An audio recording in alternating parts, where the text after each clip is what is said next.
melayani rakyat, ya kan? Seperti seorang hamba melayani tuannya. Ya, mungkin contoh seperti itu bisa kita lihat Kang Deddy misalnya. Kang Deddy itu beliau sangat merakyat. Beliau merasa nggak harus melakukan jaim-jaiman itu sama rakyat. Dan jaim sama rakyat itu bertentangan dengan kepemimpinan yang kerakyatan berkedaulatan rakyat. Bertentangan dengan simbolika yang dibuat oleh Yesus Kristus dengan mencuci kaki murid-murid sebagai bentuk ajaran tentang kepemimpinan gitu ya. Dan begitu juga Nabi Muhammad pernah nggak sengaja memecut orang di medan perang, sahabatnya nggak sengaja dia pecut. Ketika perang selesai, dia panggil orang yang nggak sengaja dipecutnya itu, disuruh balas. Dan hal seperti itu nggak akan kita temukan di sistem kepemimpinan feodal, tunggal-listik, eksploitatif, ya seperti pola-pola yang mungkin termasuk yang semua itu ada di tangan dia sendiri, legislatif, yudikatif, eksekutif, dia sendiri yang pegang itu loh. Jadi kalau dia lagi sakit jiwa atau sakit otak atau apa kan nanti dia bisa ngaco jadinya. Dan makanya Nabi Muhammad juga menolak sistem kerajaan. Ya, beliau menolak sistem kerajaan. Oke, jadi saya kira Indonesia itu keren banget. Jadi kita jangan ragu-ragu untuk melakukan moderasi beragama. Kenapa kita jangan ragu-ragu? Karena di dalam agama juga, di dalam kitab suci, misalnya Al-Quran, itu ada perintah untuk memoderasi agama, yaitu dengan kata-kata bahwa hendaklah kita ini menempuh jalan yang mendaki lagi suka. Ya, di situ ada dikatakan kepada orang-orang yang dizalimi atau orang-orang yang ditindas gitu ya, mereka tidak menempuh jalan yang mendaki lagi suka, memperjuangkan penderitaan mereka gitu, untuk melepaskan penderitaan dari kehidupan mereka. Mereka diem aja, terima aja gitu. Dan mereka dizalimi. Nah, Tuhan mengatakan orang-orang seperti itu adalah orang-orang yang dizalimi. Dan kalau mereka mati dalam keadaan terzalimi. Dan kalau maksudnya mati dalam keadaan zalim gitu loh. Mereka sendiri membuat diri mereka menjadi zalim karena mereka tidak memperjuangkan kebebasan mereka. Mereka membiarkan diri mereka hidup di dalam kungkungan yang sebenarnya itu bukan ajaran Tuhan. Itu adalah ajaran iblis yang seperti imperialisme itu bukan ajaran Tuhan, ya kan? Itu kan pola-pola yang sebenarnya suatu saat akan usang. Jika manusia makin dewasa, ya makin mampu berbineka tunggal ika, makin mampu melayani, makin mampu untuk bersaudara dengan bangsa-bangsa lain, itu akan menjadi usang imperialisme kolonialisme itu. Dan Bung Karno jelas-jelas mengatakan bahwa imperialisme kolonialisme itu berbahaya buat umat manusia. Oleh karena itu negara imperium apapun bumbu-bumbunya gitu, itu berbahaya buat umat manusia gitu ya. Karena dia akarnya sebenarnya imperialisme dan kolonialisme kan gitu akarnya. Antitesis daripada imperialisme dan kolonialisme adalah apa? Kemerdekaan kebangsaan. Imperialisme lawannya kemerdekaan, kolonialisme lawannya kebangsaan. Jadi kemerdekaan kebangsaan. Yang disusun menjadi Undang-Undang Dasar 1945 itu adalah apa yang kita sebut dengan kemerdekaan kebangsaan Indonesia. Itu apa yang kita sebut sebagai kemerdekaan kebangsaan Indonesia, antitesis daripada imperialisme dan kolonialisme Belanda. Ya enggak? Kita melepaskan diri dari imperialisme kolonialisme Belanda menuju kepada kemerdekaan kebangsaan Indonesia. Yang kemudian kemerdekaan kebangsaan Indonesia ini, alam kemerdekaan kebangsaan Indonesia itu, kerangka kemerdekaan kebangsaan Indonesia itu kita susun menjadi Undang-Undang Dasar 1945, ya, Undang-Undang Dasar 1945. Makanya Undang-Undang Dasar angka 1945 itu nggak bisa dihapus. Itu adalah garis batas antara dua dunia. Yang kita pakai Undang-Undang Dasar 1945, Undang-Undang Hidup Dunia Baru, sedangkan sebelum Undang-Undang Dasar 1945 itu Undang-Undang Hidup Dunia Lama, termasuk imperialisme, kolonialisme itu adalah dunia lama. Yang bagi kita adalah usang, gitu. Bagi kita adalah usang. Ya, jadi kawan-kawan semua, moderasi beragama, termasuk kita harus menghapuskan budaya imperialisme, kolonialisme. Ya, karena dunia jalan perang, senjata, to kill or to be killed, membunuh atau dibunuh untuk meluaskan wilayah, memperbudak orang, mengambil, merampok tanah airnya, harta kekayaannya, bahkan merampok perempuannya, misalnya gitu kan. Itu harus dihapuskan dari atas dunia, karena tidak sesuai dengan fitrah penciptaan manusia yang diciptakan punya kemerdekaan sejak kelahirannya dan diciptakan beraneka ragam untuk saling kenal mengenal dan bersinergi, bergotong royong, tolong menolong di dalam membangun kehidupan bersama yang damai dan sejahtera untuk semua. Jadi kalau apalagi yang harus kita moderasikan ya. Jadi dulu kan imperialisme kolonialis itu masuk di dalam kehidupan keagamaan ya. Karena apa? Karena itu tidak ada jalan lain buat agama untuk mempertahankan dirinya supaya tidak musnah agama itu. Karena kalau musnah pengikutnya, otomatis agama itu akan musnah. Karena agama itu terletak di dalam hati pengikut. Oleh karena itu, pengikutnya ini mau nggak mau harus terlibat di dalam dunia jalan perang, ya kan, untuk mempertahankan diri supaya mereka tetap eksis, tidak mati musnah, sehingga agama juga akan tetap ada gitu kan di dalam hati mereka. Kan begitu ya. Oleh karena itu, nah, padahal sebenarnya dunia jalan perang, jangankan membunuh orang yang banyak atau genosida misalnya, satu orang aja dibunuh, itu sama juga membunuh semua manusia. Begitu juga sebaliknya, kalau kita beri makan satu orang, kita sama juga memberi makan semua manusia. Karena manusia itu satu, kemanusiaan adalah satu kesatuan, kemanusiaan itu satu. Nah, manusia harus mencari cara bagaimana caranya bersatu sebagai satu kesatuan. Ya kan, Pancasila adalah caranya. Pancasila adalah cara kita untuk berbineka tunggal ika. Karena kita nggak bisa cuman bineka tunggal ika itu ujuk-ujuk bineka tunggal ika hanya sebagai slogan gitu kan. Kita harus membineka tunggal ikakan diri kita. Bagaimana kita bersatu sebagai bineka tunggal ika dalam kondisi kita berbeda-beda agama? Ada caranya, ya kan? Ada ininya kan, perasaannya, emosinya seperti apa, kita harus pikirannya seperti apa, sehingga kita emosinya seperti apa, sehingga kita tidak menolak, tidak ada penolakan pada diri kita, dan tetap kita bisa berbineka tunggal ika. Bagaimana spiritualitas bineka tunggal ika? Bagaimana spiritualitas keagamaan dan dikaitkan dengan spiritualitas bineka tunggal ika itu kan harus kita paham. Nggak bisa cuma bineka tunggal ika terus udah kita dianggap berbineka tunggal ika gitu. Ya enggak lah. Ketuhanan yang Maha Esa itu adalah salah satu cara kita membineka tunggal ikakan diri kita sebagai bangsa akibat dari adanya perbedaan agama. Dan kemanusiaan yang adil dan beradab itu adalah perbedaan kelompok, suku, ras, dan segala macam. Perbedaan apapun kita sebagai manusia, kita dapat bersatu. Kalau kita bersatunya itu dengan semuanya menjunjung tinggi adil dan beradab. Semuanya menjunjung tinggi adil dan beradab di dalam kehidupan bersama dan bertetangga dan bekerja sama gitu, di dalam membangun kehidupan bersama gitu kan. Nah, itulah sebabnya kita harus mempunyai Pancasila, yaitu adalah untuk membineka tunggal ikakan kehidupan kita. Baik itu wilayah, ya kan, baik itu kebangsaan, baik itu kenegaraan kita, maupun ideologi kita, maupun cita-cita sosial kita, kita bineka tunggal ikakan. Dan dengan begitu kita dapat bergotong royong, ya, kita dapat gotong royong, ya kan, hidup dalam keadaan damai. Ya, kita tidak berbudak kolonialis ya. Justru dengan pernyataan kemerdekaan kita melepaskan diri dari si kolonial. Artinya kita bukan budak lagi walaupun kita pernah menjadi budak. Percuma orang merasa dirinya bukan budak tapi tetap aja dia hidup diperbudak dulu kan. Tapi kalau kita menyatakan kemerdekaan, berlepas diri, yang memutuskan tali penjajahan atas diri kita menyatakan kemerdekaan, kita pakai cara kita sendiri di dalam bernegara, ya, pakai jati diri kita, bukan pakai caranya si kolonial. Itu namanya kemerdekaan, kita lebih bebas ya. Seperti apapun kita dikolonisasi sebelumnya, itu sudah nggak ada artinya lagi, karena kita sudah bebas, merdeka. Merdeka, kita dapat bersatu di dalam keberagaman, tidak bisa dipecah belah lagi oleh si kolonial, ya, dengan memanfaatkan perbedaan yang ada. Kemudian kita bersatu, kita mempunyai pola kepemimpinan kita sendiri, yaitu Republik berkedaulatan rakyat, ya kan, rakyatnya yang berdaulat, bukan si presiden yang berdaulat, tapi si rakyat yang berdaulat. Karena si presiden itu dikasih daulat, diberi mandat oleh rakyat untuk berdaulat, untuk menjadi pemerintah, gitu, untuk menjadi pengatur kehidupan kita sesuai dengan Undang-Undang Dasar 45 yang berdasarkan Pancasila Bhinneka Tunggal Ika. Nah, kan gitu ya. Jadi presiden itu melayani rakyat.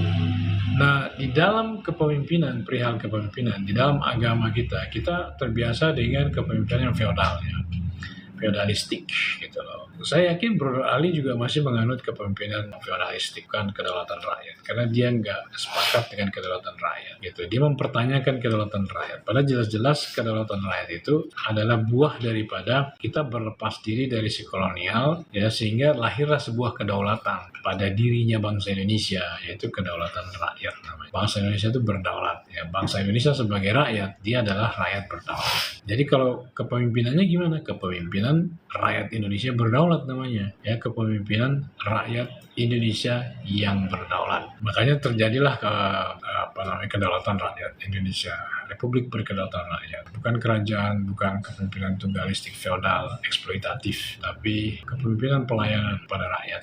Kata Bung Karno, pemimpin adalah penyambung lidah. Kenapa kita bisa mempunyai kepemimpinan? Ya, di luar daripada kelahiran dan kejadian kita sebagai rakyat berdaulat, akibat daripada pernyataan proklamasi terjadi perpindahan kekuasaan automatically di situ. Akibat adanya pernyataan proklamasi itu, pernyataan kemerdekaan, pemutusan tali kolonialisme atas diri kita, atas tanah air dan bangsa kita. Itu terjadi perpindahan kekuasaan di situ, ya, perpindahan kekuasaan. Lahirlah kekuasaan rakyat Indonesia. Yang kemudian kekuasaan itu disebut Republik Indonesia. Republik Indonesia yang berkedaulatan rakyat, bukan yang berkedaulatan presiden, gitu, yang berkedaulatan parlemen, tapi yang berkedaulatan rakyat, gitu. Jadi kita memang pola baru, dan ini sejalan dengan agama. Kita hanya menjadi diri kita sendiri kok, ya, bukan menjadi bangsa lain. Kita menjadi diri kita sendiri ketika kita membentuk bahwa pemerintahan kita itu Republik Berkedaulatan Rakyat. Karena kita lahir sebagai rakyat berdaulat. Rakyat Indonesia dari Sabang sampai Merauke sebagai satu kesatuan berdaulat, lahir di proklamasi. Itulah yang kita jadikan Republik Indonesia itu. Ketika ada negara kesatuan Republik Indonesia jadi, cuman kita harus kesatuan karena yang berdaulat itu adalah seluruh rakyat Indonesia dari Sabang sampai Merauke sebagai satu kesatuan, tidak bisa dipisah-pisah, tidak bisa dibagi-bagi, ya, persatuan yang bulat mutlak yang tidak mengecualikan suatu golongan dan lapisan, dengan semangat persatuan yang kita semua adalah satu keluarga besar beribadah seperti orang sholat misalnya. Dan rumah ibadah itu adalah negaranya. Bagaimana dengan apakah ya kita harus berubah menjadi kerajaan kayak khilafah gitu ya? Ya enggak lah. Ya khilafah aja dia mundur ke belakang sebenarnya karena dia sebenarnya tidak melaksanakan tidak melaksanakan syariat bahwa Nabi Muhammad itu menolak kerajaan di dalam kepemimpinannya. Beliau menolak kepemimpinan kerajaan. Jadi kalau ada yang model-model kerajaan setelah kenabiannya, itu berarti dia mundur ke belakang. Ya mungkin mendinglah masih ada pemimpin gitu. Tapi kalau untuk diukur dengan dengan syariat Rasulullah, syariat Nabi Muhammad yang mengajarkan bahwa beliau menolak kepemimpinan tunggalistik kerajaan, tapi beliau mengatakan bahwa yang ada adalah kepemimpinan jamak, kepemimpinan bukan tunggalistik, bukan kepemimpinan, bukan raja yang diajarkan oleh Rasulullah itu, tapi kepemimpinan jamak, kepemimpinan permusyawaratan, kepemimpinan yang menggunakan hikmat dan kebijaksanaan, kepemimpinan yang berorientasi pada ide semua untuk semua kerakyatan, bukan kepemimpinan tunggalis. Ini sejalan dengan ajaran agama manapun sebenarnya, agama Islam, agama Kristen, agama Buddha, agama Hindu, sejalan. Pada dasarnya kepemimpinan itu adalah melayani rakyat, bukan untuk disembah-sembah. Ya, bukan untuk disembah-sembah di dalam seperti kayak di imperialisme gitu kan, untuk dalam pola-pola feodal gitu kan, pola-pola eksploitatif, ya, pola-pola perbudakan. Bukan untuk itu. Jadi tinggi-tingginya sebaik-baik kepemimpinan adalah kepemimpinan yang kerakyat, dan setinggi-tingginya kepemimpinan yang kerakyatan adalah kedaulatan rakyat. Dan kedaulatan rakyat lahir pada dirinya bangsa Indonesia, ya, secara natural, bukan karena nyontek, ya, bukan karena nyontek. Misalnya pakai teorinya Yesus bisa mencuci kaki murid-murid dalam pakaian seorang hamba, bukan karena itu. Atau misalnya nyontek gayanya Nabi Muhammad yang memimpin secara kerakyatan, bukan sebagai raja di Piagam Madinah, bukan karena itu, ya kan? Kita lahir sebagai rakyat berdaulat, automatically secara natural, ya, dan itu para pendiri bangsa kita sudah tahu bahwa kita lahir sebagai rakyat berdaulat. Kita akan lahir sebagai rakyat berdaulat karena kita akan mendapatkan itu adalah karena kita merebut. Kita tidak membiarkan diri kita dizalimi oleh si penjajah. Kita tidak ingin dijajah terus, ya, walaupun secara halus. Makanya kita harus merdeka 100%. Merdeka 100%, bukan merdeka setengah-setengah. Merdeka 100%. Itulah yang membuat kita menjadi rakyat yang berdaulat. Bukan kepemimpinan feodalistik, ya, bukan kepemimpinan pola-pola ala kerajaan, dinasti, dan lain-lain. Jadi itulah kita. Ini kita bukan lagi memoderasi sebenarnya. Kita sudah termoderasi. Cara kepemimpinan dan dalam keagamaan itu sudah termoderasi di situ oleh kelahiran kita sebagai rakyat berdaulat. Ya sehingga kalau kita mempunyai rakyat berdaulat gitu, bagaimana secara technically ya kan, secara teknis pelaksanaan. Sekarang masih dia kembali dulu ke pola yang langsung. Ya langsung, karena yang MPR-nya belum dapat berjalan ya, karena MPR juga diisi oleh DPR dan DPR-nya mungkin belum siap ya untuk menjadi MPR gitu. Oleh karena itu, secara kebawa sama alam juga kita muter dulu ke pemilihan langsung oleh rakyat. Karena memang rakyat yang berdaulatkan. Tapi mungkin suatu saat kita perwakilannya akan kembali masuk. Tapi perwakilan yang benar-benar menjunjung tinggi permusyawaratan, tidak saling memaksakan kehendak, tidak suka bikin hoax, fitnah, pengerusakan nama baik dan lain-lain untuk niat-niat yang lain gitu kan, ingin mencari kekuasaan yang di luar daripada sistem pemilihan umum misalnya gitu kan. Dan itu kan lucu. Kalau kita sudah ada yang terpilih secara ini oleh rakyat, terus tiba-tiba ada saling salah menyalahkan, hoax, fitnah dan lain-lain untuk menurunkan apa yang sudah terbentuk oleh pemilihan rakyat itu, guys. Kepemimpinan Indonesia itu harus menjunjung tinggi permusyawaratan, nggak boleh saling memaksakan kehendak. Harusnya ini ada aturan main nih, setelah pemilu sudah ini harus itu kita anggap sebagai kalau dalam Quran itu disebutnya bulan-bulan haram atau tahun-tahun haram atau tahun-tahun yang nggak boleh ada orang saling menjatuhkan di situ, karena fokus kita di pembangunan, fokus kita itu kayak kita lagi berhaji gitu ya. Haji itu kita fokus sama kebaikan kebajikan, kita ngumpul di dalam kebaikan kebajikan, kita membangun kehidupan di dalam kebaikan kebajikan. Itu adalah harusnya antara selama ada setelah pemilihan umum dan sebelum pemilihan umum itu ada tahun-tahun haram kayak gitu ya, tahun-tahun suci maksudnya. Tahun-tahun suci di mana kita nggak boleh ribut, nggak boleh rafats, nggak boleh saling ngomongin, saling menjatuhkan hoax dan lain-lain. Tapi kita fokus bersama-sama di dalam pembangunan negara sesuai dengan rel revolusi yang sudah diamanatkan oleh para pendiri bangsa. Bagaimana kita menata sosial, bagaimana kita menata politik, bagaimana kita menata ekonomi, bagaimana kita menata kebudayaan kita gitu kan, sehingga nanti menghasilkan kepribadian, moralitas dan etika ala Indonesia yang benar-benar Pancasilaistik dan berbhinneka tunggal ika. Karena kita adalah bangsa Bhinneka Tunggal Ika. Spiritualitas kita, perasaan dan pikiran kita sangat terkait dengan Bhinneka Tunggal Ika. Itulah Pancasila. Pancasila itu hanya nama, ya kan? Tapi isinya apa? Isinya Bhinneka Tunggal Ika, isinya gotong royong. Pancasila itu cuma nama. Apalah artinya sebuah nama gitu. Dan kepemimpinan kita harus menjunjung tinggi hikmat dan kebijaksanaan. Nggak boleh pakai pikiran sendiri gitu kan. Harus hikmat kebijaksanaan, khususnya hikmat. Bagaimana kita lahir ya sebagai sebuah bangsa, apa jati dirinya yang di puncak kristalisasi kita itu. Ya puncak kristalisasi jati diri kita itu seperti apa? Di proklamasi khususnya ketika kita lahir ya. Bro Ali itu mengakui kita lahir di proklamasi. Republik Indonesia itu lahir di proklamasi. Gitu. Artinya ya memang di situ kita lahir, bukan di tempat lain gitu ya, bukan di waktu-waktu yang lain. Kita lahir di proklamasi dan kita belum bisa menjadi negara kalau kita belum lahir, karena kelahiran kita itu adalah modal de facto kita di dalam membentuk negara. Kita harus de facto dulu, kita harus menjadi ada dulu, baru kita bisa menyusun negara kita, ya kan? Yaitu persisnya setelah proklamasi kita menyusun negara kita. Seperti yang dikatakan oleh Bung Karno kan, saudara-saudara, sekarang kita sudah merdeka. Tidak ada lagi satu ikatan pun atas tanah air dan bangsa kita. Mulai saat ini, yaitu setelah kita melakukan proklamasi itu, mulai saat ini kita menyusun negara kita, negara merdeka selama-lamanya.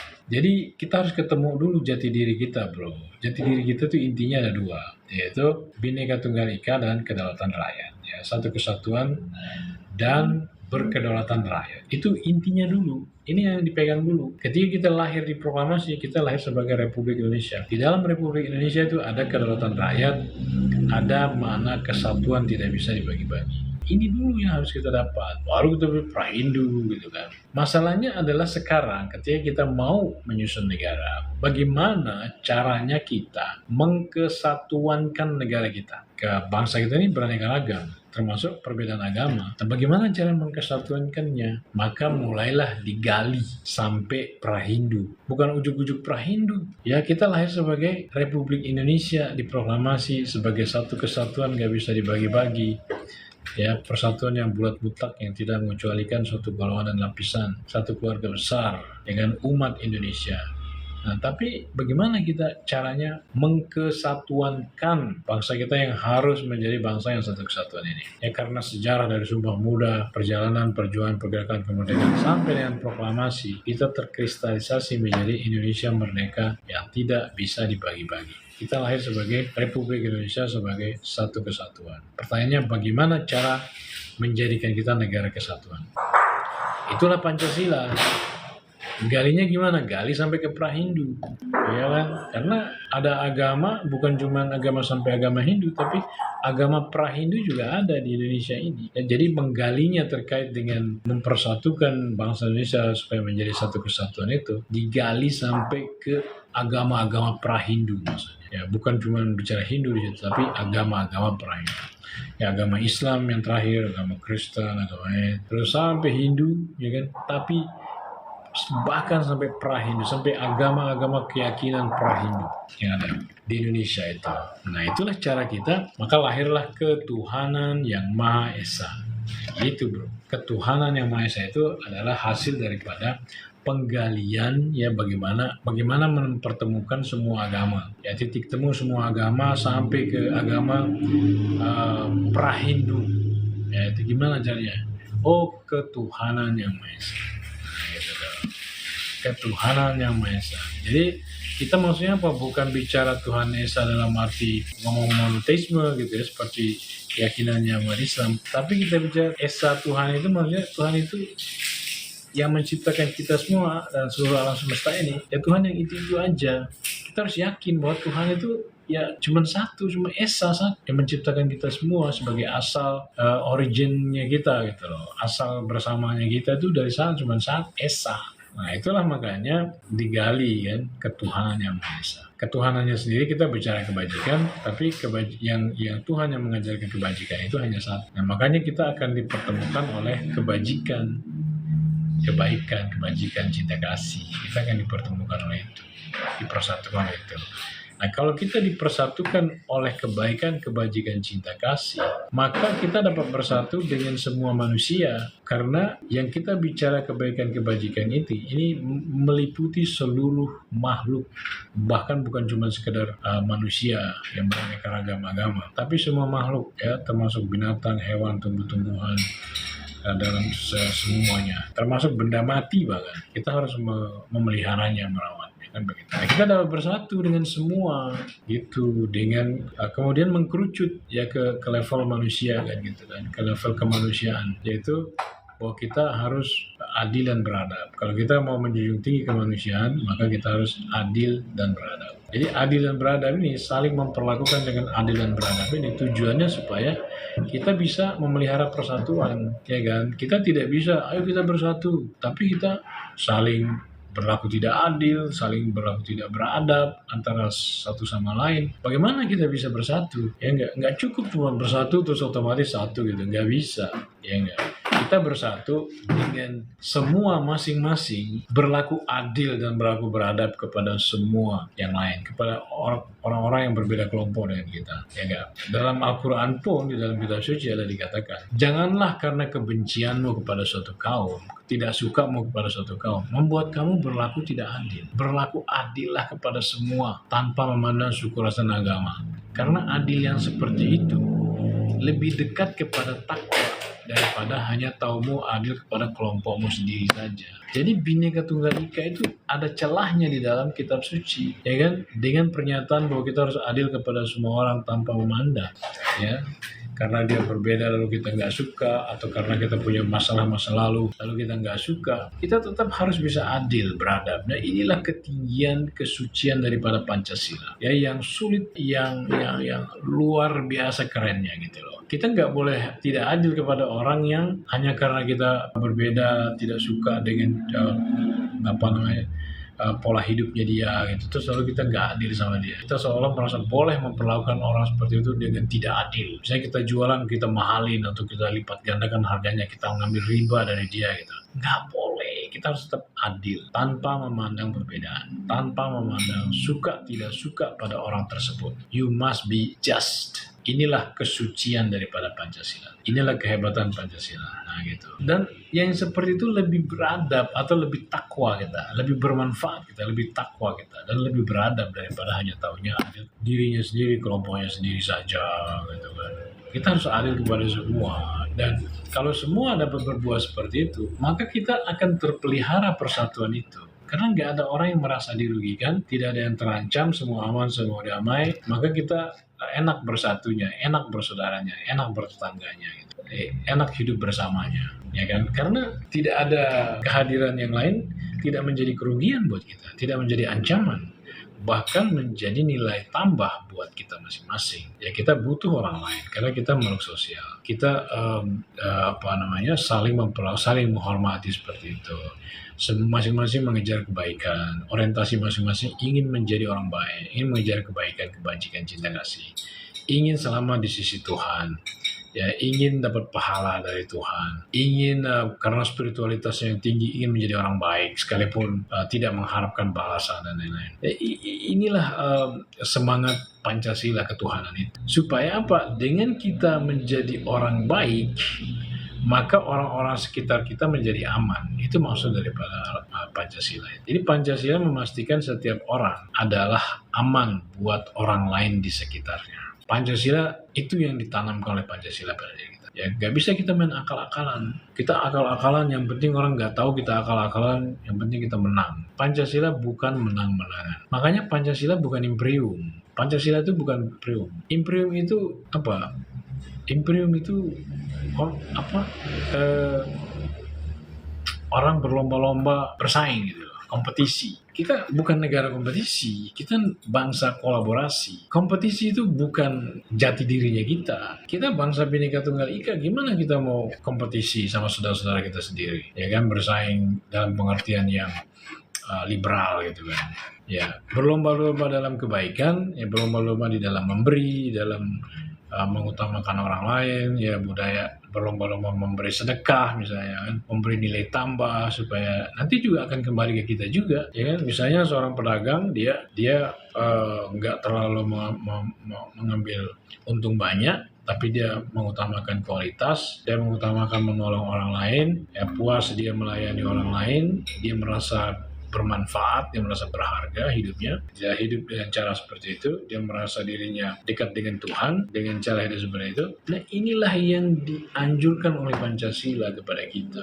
Bukan kompetisi, bukan imperiumisme, bukan budaya luas-luasan wilayah gitu kan, dengan jalan kita saling rebut-rebutan, saling akal-akalan, paksa-maksa, mangsa saling incar dan lain-lain. Itu bukan Pancasila banget. Pancasila adalah ketuhanan, ya, kebaikan, kebajikan, cinta kasih, yang mengkerucut menjadi adil dan beradab. Kalau kita mau jadi orang yang manusiawi, orang yang menjunjung tinggi kemanusiaan, orang yang masih punya kemanusiaan di dalam diri kita, maka kita harus adil dan beradab. Tujuannya apa? Supaya kita tidak menjadi energi negatif buat masyarakat. Supaya kehadiran kita di situ adalah untuk menjadi nilai tambah bagi masyarakat, ya kan? Bukan orang yang bermindset khawatir, takut. Kalau imperium misalnya, itu adalah mindset khawatir takut. Ya, sekalipun imperiumnya modern, postmodern, atau post-triple modern gitu ya, itu adalah tetap aja mengandung ketakutan dan kekhawatiran di situ. Ya, mengandung kompetisi, bahkan mengandung siap-siap berantem gitu kan. Jadi kita boleh aja mempertahankan kita mempunyai sistem pertahanan itu boleh ya, tapi bukan dalam pengertian untuk invasi, untuk penaklukan, meluaskan wilayah gitu. Punya hasrat atau punya keinginan yang kuat gitu kan untuk memiliki punya orang. Itu kita bukan kayak begitu yang diajarkan oleh Pancasila itu. Kalau kita kayak begitu, nanti antara sesama bangsa kita itu begitu juga nanti jadinya. Di antara kelompok, golongan, suku, ras, antara agama, bahkan saling imperialisme, kolonialisme gitu. Pancasila itu memoderasi semua hal-hal seperti itu. Memoderasi kehidupan yang imperialistik, yang feodalistik, yang golonganistik. Itu dimoderasi oleh Pancasila. Sehingga kita dapat bersatu semua di dalam keberagaman secara seimbang, ya kan? Secara inklusif. Sehingga kita dapat bergotong royong. Kerjaan kita itu gotong royong aja. Ya, bukan kita saling menjatuhkan dendam gitu kan, kalah di dalam pemilu misalnya, terus dendamnya masih kesumat gitu, masih tidak bisa ditahan. Hoax, fitnah, pengerusakan nama baik dengan berbohong dan lain segala macam dipakai. Itu bukan Pancasila banget. Dan itu merusak Pancasila. Ya, merusak Pancasila, merusak Bhinneka Tunggal Ika, itu merusak. Moderasi kehidupan beragama itu ada perintahnya di dalam Al-Quran. Misalnya, kita tuh hendaklah kita itu menempuh jalan yang mendaki lagi suka.